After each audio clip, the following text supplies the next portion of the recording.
Gandang hapon. Hapon na naman. Ito, inabot naman ang hapon sa bundok. Hindi ako nakapagdalang kanin. Ang saging! Ito. Ito ang ginawa ko tanghalian. Inihaw na saging. Iwan ko na yan. Papalaban na naman ang buhatan. Yan, oh. 600 piraso binilang ko. 600 pirasong saging ang bubuhatin ko papunta doon sa baba doon. Yan na, bubuhatin natin.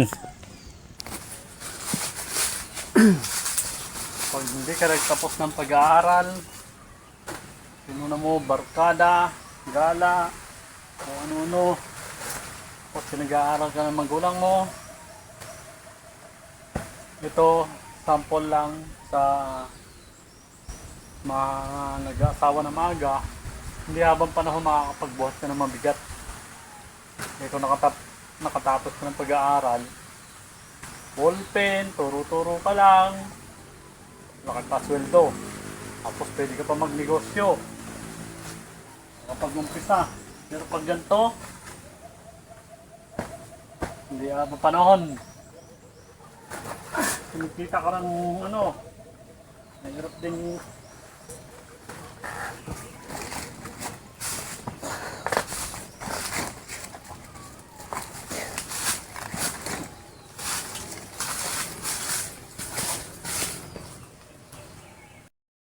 Ito na. Tapos patarik padaan. Yan, oh. Pag nadulas, swerte.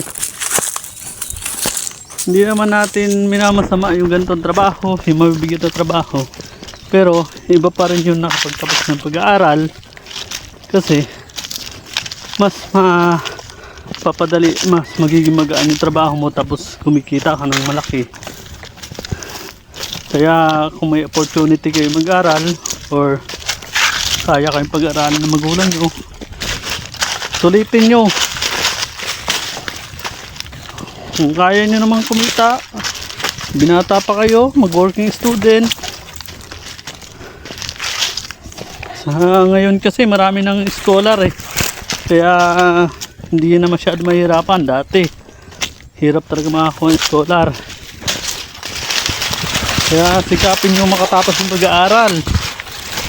Kahit sabihin nyo wala kayong pake, kasi buhay ko to, ano lang to, example lang. Yan, pawisan ka na bago ka kumita. Hindi gaya talaga nung tapos,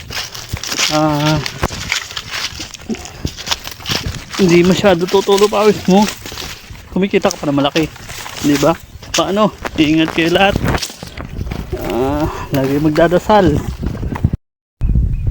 Hindi mo nga, hindi biro ang ganitong trabaho. Yung bigat ng binubuhat mo. Kaya nga pagka yung mga kabataan may nagpapaaral sa inyo, isipin nyo rin yung pagod ng magulang nyo. Kasi yung mga magulang nyo kahit maganda ang trabaho, pinaghihirapan din nila ang kinikita nila. Hindi ko mo binibigyan kayo, may binibigay sa inyo, gamitin nyo kung saan saan, sa gala, sa barkada.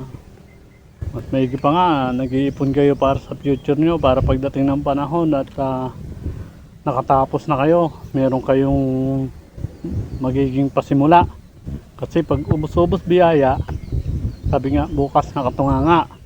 Kapag may isinuksok, may mabubunot. Kapag may itinanim, may aanihin. Kaya ikaw, pag tinanim mo katamaran, walang mangyayari sa buhay mo. Kaya sabihin na natin, gaya natin na hindi nakatapos, panay ang pagsusumikap, hindi nakakaangat, at least, hindi tayo gumagawa ng masama. Hindi tayo gumagawa ng yung pagnanakaw, yung ano. Pero yung mga kabataan ngayon at yung mga sisibol pa, sikapin nyo makatapos para umunlad.